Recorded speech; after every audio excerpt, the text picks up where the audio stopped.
This is Sports Takes with Nate Skates. No spin, just straight sports. The last time that Georgia beat UK in Lexington was 2009, and they were led by interim head coach Pete Herman. Got to be perfectly honest, I was watching Georgia basketball back then, obviously. I don't remember Pete Herman. Sorry, Mr. Herman. I don't have any recollection of Pete Herman being the interim head coach of Georgia. And they were led by Terrence Woodbury's 30 points. Now, Terrence Woodbury was a monster, and I definitely remember him. But that's how long ago it was that Georgia won in Rupp Arena. So going into this game, the way that Kentucky had been playing the last several weeks, the way Georgia had been playing the last few weeks, I was already preparing what I was going to say about this episode before I even had watched the game. I said this was going to be two teams going in two totally separate directions, Kentucky playing better. And, we said earlier in the season that a lot of Kentucky's struggles, besides the injuries and just trying to feel out playing with young guys and figuring out the lineup, but a lot of what Kentucky was dealing with was a very tough schedule. Just about everybody Kentucky was playing was a top 25 team, and they're shooting their threes a lot better the last several weeks. So you had Kentucky going that way, and then you had Georgia was just completely falling apart. We talked about Georgia a lot on this show, and they had lost 5 of the last 6 games and had really completely stopped doing the things that had them with one loss going into SEC play, things that they were doing so well early in the season that had led them to have the number 1 offense in college basketball.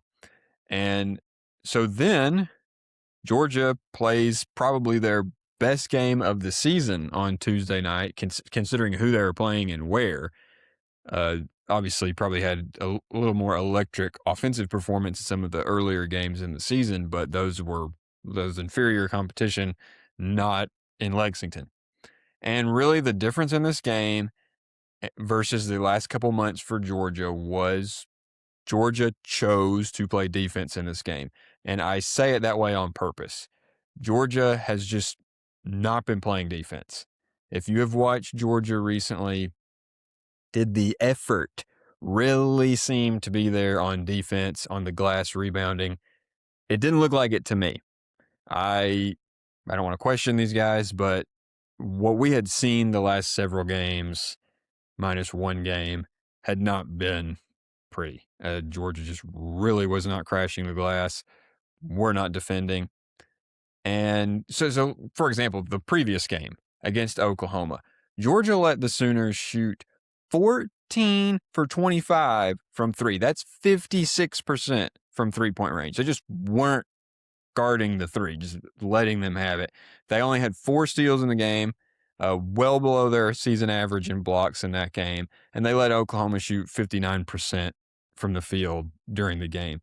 And I've talked the last several weeks about Georgia's rebounding problems, allowing teams to have way too many offensive rebounds, and that came up. Announcers were talking about that during the game last night. Just bottom of the pack in the SEC, pretty much for letting other teams have numerous chances on a single possession. And you're not going to win games like that. You are not going to win games like that. But against UK, this was a totally different team.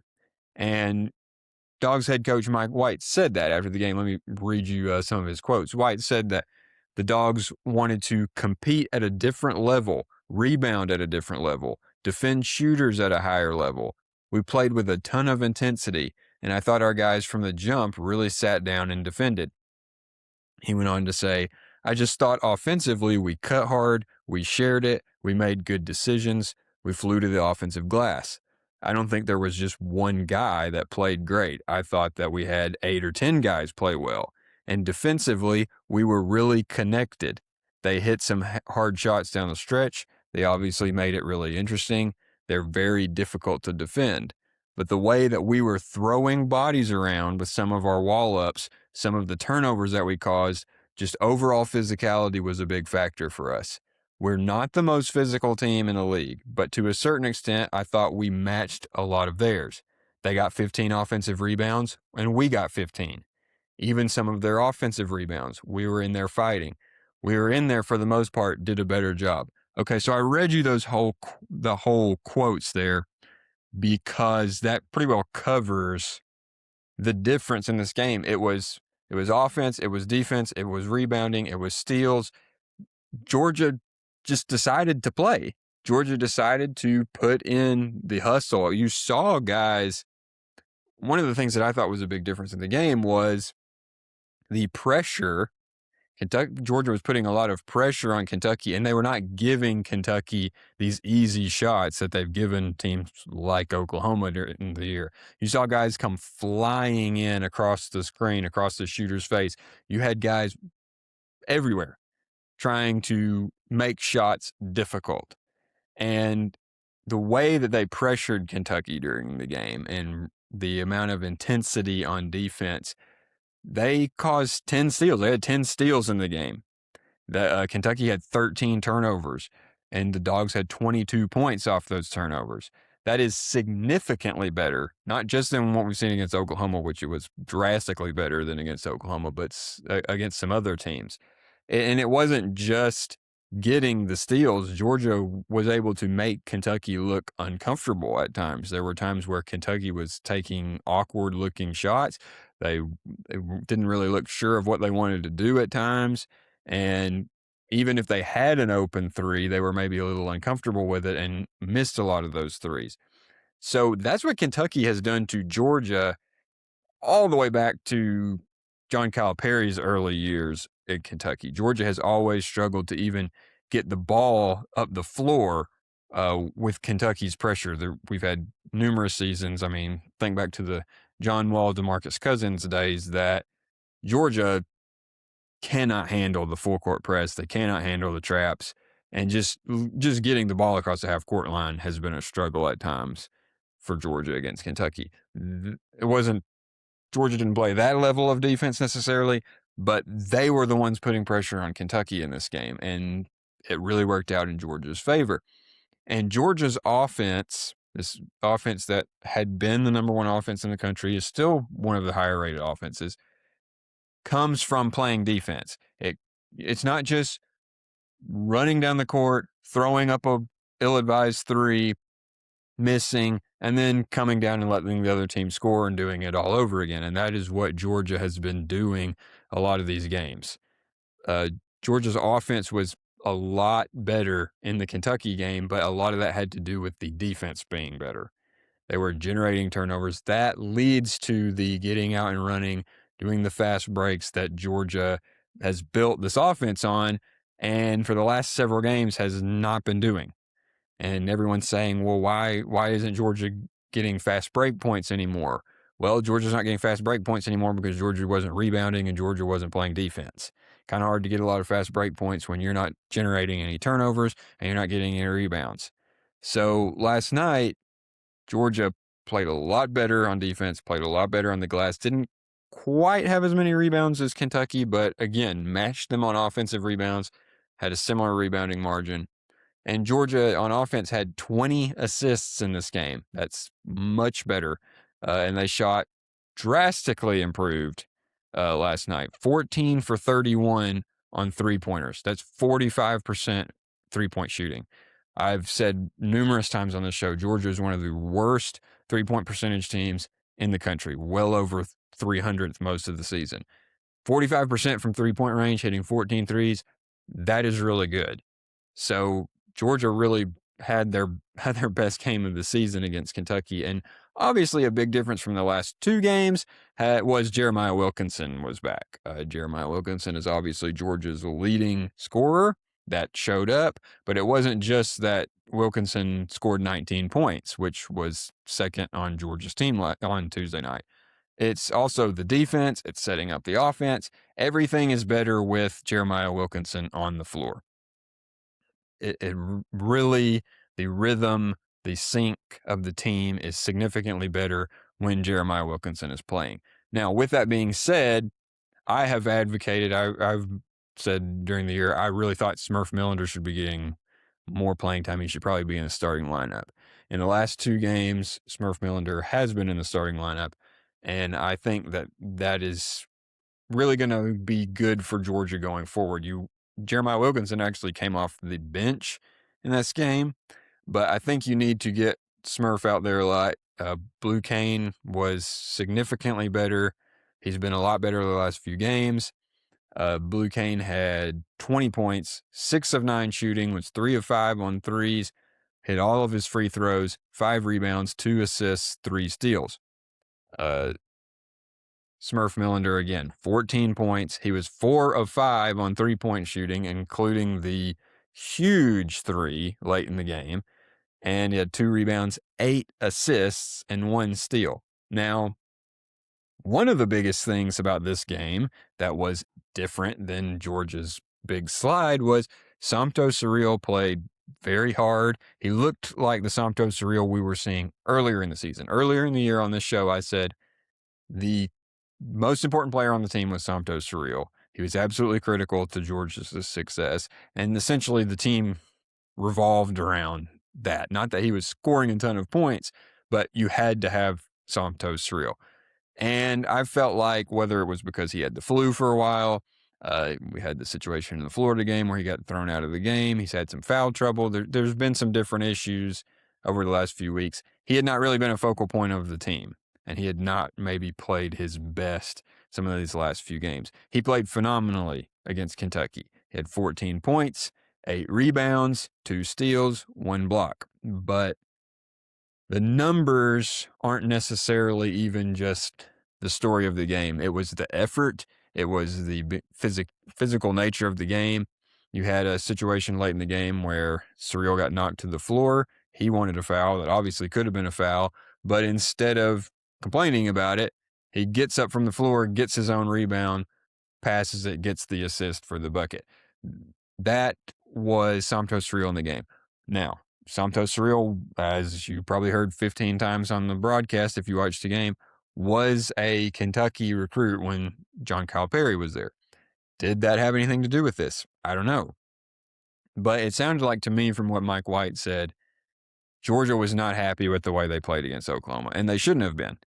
They played horribly, particularly in the second half against Oklahoma. Oklahoma is not one of the better teams in the conference. Yes, a lot of their losses have been close. Oklahoma's not going to be an NCAA tournament team. And Georgia in the first half shot phenomenally, but they also allowed Oklahoma to shoot equally well. Then in the second half, Georgia didn't show up. Georgia couldn't shoot the ball, didn't play defense. It was a bad performance. It was a very bad performance, and there's no other way to look at it. But they responded to that by ramping up the effort, and they played in a way that said, this team is not going to quit. And frankly, I was to the point where I was wondering if the team was going to phone it in and that this team was going to miss the NCAA tournament, despite a few weeks ago being nearly a lock for the tournament. But this team was not going to do that. So you look, Georgia started the game off down 27-19. And you're thinking, here we go. This is going to be another Georgia at Kentucky kind of situation. Then Georgia goes on a 20-7 run, and Wilkinson hits the 3 at the buzzer in the first half, going into halftime. Takes the lead into halftime. That was huge. But 3 of the last 6 times that Georgia has played Kentucky at Rupp Arena, they have led at halftime. The previous 2 times they had lost the game. There have been a lot of games for Georgia, both home and away, against Kentucky over the last 15 years where Georgia almost won, but they could not keep the lead. I think primarily of 2017. 2017, Georgia was at Rupp Arena, got up 12-0 in that game, ends up losing the lead and lost the game in overtime by 9 points, and just really in overtime just got manhandled. And you had some other situations. You had the 2015 game at home. You had several games where Georgia, you could say, maybe should have won the game. outplayed Kentucky a lot of the game, but was overachieving, couldn't hold on. Kentucky wins the game. We've seen that movie several times. And this year's Kentucky team has been really good in the second half. They're a lot better in the second half of games than they are in the first half of games. And they've had 4 or 5 big comeback wins against teams that, frankly, were probably better than Georgia, at least the way Georgia's been playing thus far. However, when Kentucky came back in the second half, you knew they were going to do it. They came back, made it a 1-point game at 56-55. Rather than fall apart, Georgia went on a 10-0 run after that and hit 4 straight shots. So this team did what other Georgia teams have not done. They closed out the game. And Georgia just refused to have another situation like that where, oh, we came close, but we just couldn't beat those Kentucky Wildcats. And the stats for Georgia are not good against Kentucky. Yes, there have been some hard-fought battles. It's the same thing as, in a lot of ways, as Kentucky football versus Georgia football. It's not that Georgia football has beat Kentucky by 50 points every year. That's hasn't been the case. There have been games like that. You know, you think of early mid-2000s, there were some games like that for sure. But a lot of these games, at least at some point in the game, were close. Some of them were close all the way down to the end of the game. The fact of the matter was, there's a lot of times, a lot of games where a lesser opponent, a less talented, a team that's not as deep, makes it a close game. But the really good teams win those games. And the lesser opponent just can't hold on. And Georgia has had that repeatedly. Georgia was 4-40 at Rupp Arena going into this game. But this time, they have the talent. They have the skill. They have the athleticism on this team to hang with a team like Kentucky. It's just whether or not they play a clean enough game. And they did. And they put forth a lot of effort, and they were able to win the game. And it just goes to show you about college basketball right now is so unpredictable. This was not a situation where you said Kentucky's a top 5 team, Georgia's, a 5-win team. We've had seasons like that. This was not one of those seasons.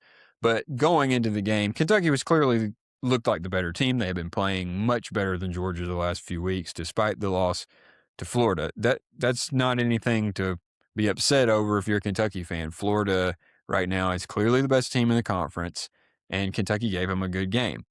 So coming off those losses, a relatively close loss to Florida, getting beat down by Oklahoma for Georgia, it didn't really look like there was a lot of reason to pick Georgia in this game.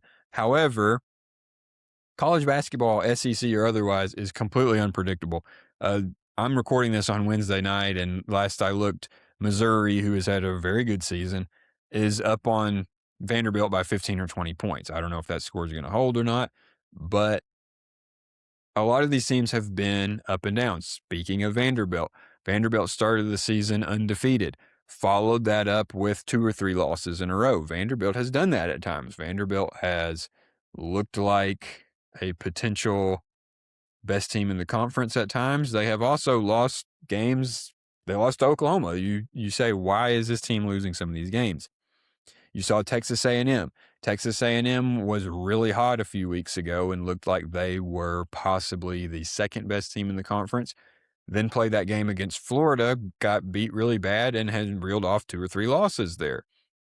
The same thing has happened with Arizona. Arizona has been undefeated nearly the whole season. Looked like they were clearly the number 1 team, what everyone thought would be the best team in the country. They lost 2 games, and now they're down at number 4. Same thing kind of happened with Nebraska. Nebraska got up to number 5. They had won 20 games in a row, and now they've lost 4 games. This is the way college basketball is. Kentucky fans were really upset earlier in the season, and we said on the show, don't panic. They just got to get things worked out. They had the injuries. They had the tough schedule. Don't hit panic yet. And Kentucky has largely got it together. But what I've been surprised about with Kentucky was I had pretty well said, look, you're not a good 3-point shooting team. You're not going to be a good 3-point shooting team. You have to give up on running your offense through 3-point shooting. And they have. This team isn't just running a run and shoot 3-point offense at the moment. However, their 3-point shooting has improved dramatically, and that is something I didn't really see coming. And they shot well in the Georgia game Tuesday night. I didn't feel like Kentucky didn't play well. You could obviously say too many turnovers. 13 turnovers, regardless of whatever defense Georgia's playing, was too many turnovers in that game. However, you had Otega Owe play incredibly. I didn't think this was a bad game from Kentucky. It was just a really good game from Georgia. And so, but my point in saying all those things is this sport is totally unpredictable. And you have no idea what is going to happen from game to game. You saw on Wednesday night, Alabama and Arkansas. Alabama's been pretty up and down. Arkansas has been up and down, but they have really kind of hit their stride here the last couple weeks. Arkansas has a 10-point lead going into halftime. That ends up being a double overtime game. You have LeBaron Philon with, I think, 35 points. You had Darius Acuff for Arkansas with 49 points in that game. Arkansas loses that game. This is just the way that college basketball is. It's the way sports is, but particularly college sports, college basketball, you have no idea what's going to happen from game to game. You have no idea. And this is why the March Madness is the way that it is. No, you're typically not going to see a 16 seed go to the national championship game, but in an opening round game, one off, you have no idea who's going to win. And it's just really about who played well at that time. And you got to wonder, when Vanderbilt lost those few games, when Arizona's lost those few games, that could be anything. It could be fatigue. It could be somebody's injured, somebody's sick, just some kind of getting out of sync or something off the court. They just don't have their best game. Well, when you're playing 2 games a week, those losses can kind of stack up fast. You don't have time for that. But it's a long season, and there's a lot of games, and so teams are going to lose some games. That's why you don't see college basketball teams go undefeated very often. But going into the rest of the season, we've only got a few games left. Right now, it looks like teams had started to separate themselves. That looks a little closer today than it did on Monday. However, you've kind of seen Florida separate themselves from the pack in the SEC. Then you've kind of got the Arkansas, Kentucky, Alabama, a Vanderbilt kind of tier. You've got Tennessee and Missouri are up there. You could argue maybe Auburn and Texas A&M are up there somewhere. But then you've got this kind of middle of the pack with the Georgias and the Texas and, LSU maybe. And so we're going to see how this shakes out the last few games.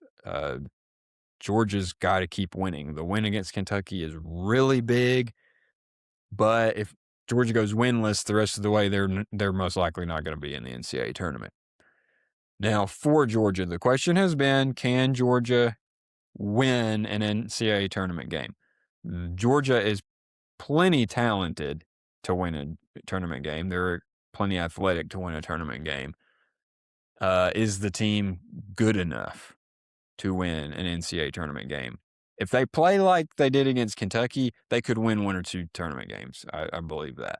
But they're going to need to continue to play defense, hit some shots, be aggressive, be confident, and, stay out of some of these bad decisions, some of these bad fouls, and not – a lot of it for Georgia is going to depend on, do you get a matchup like Florida? And if Georgia gets a matchup with a team like Florida with this massive front court and the rebounding, they're not going to win. But if they get a similar sized team, who knows? Kentucky, I could see Kentucky winning a game or 2 in the tournament. But these are both teams that I could see being bounced on opening weekend in a tournament. And you just never know. So going forward, if you have not been tuning in to be quite honest, I haven't really had time to watch a lot of other basketball outside of the SEC. I haven't even got to watch as much SEC basketball as I would have liked to for this show. You have the number 1 team, Michigan, playing the number 3 team on Saturday.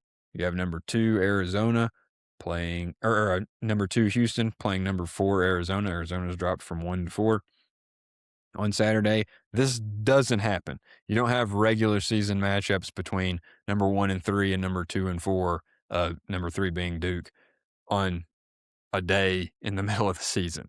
So those are going to be really good games. We'll see, can Arizona rebound from these losses? Can Michigan hold on as the number 1 team in the country?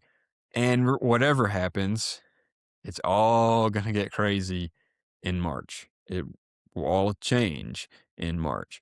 But as we're going down the stretch, there's been some teams who kind of separated themselves. So we'll see, can Georgia, can Kentucky lift themselves kind of into conversations of teams who can make some noise in the tournament. Got the SEC tournament coming soon. So it's going to be tight. It's going to be tight in the SEC for sure. Who can get off the bubble and get into the tournament? Georgia's got a rematch against Texas. We talked about that game earlier in the season, the previous matchup. That was not a good performance from Georgia. And it was a very good performance from Texas. So we'll see, can Georgia steal a win there against the Longhorns on Saturday. College baseball has started. We talked about college baseball opening last week. If you didn't see, we had a guy for Baylor hit 3 grand slams in one game. 3 grand slams in one game. College baseball, you don't know what's going to happen. Georgia had 2 great games, scored a lot of runs in those 2 games against a smaller opponent, then lost on Sunday. Followed that up with scoring 12 runs on Wednesday of this week. So it's college sports. You lose games that people don't think you should lose, and you win games people don't think you should win. And that's what makes sports great. So that's all I've got to say for this week's episode. Let me know what you think. I've gotten some feedback from different people who've been listening. Really appreciate that, and appreciate your encouragement. Just tuning in. Any comments that you have, debate, love to hear it. Oh, and before we go, Atlanta Braves news. Just said it a couple weeks ago. Spencer Schwellenbach needed surgery. Now Hurston Waldrop needs surgery.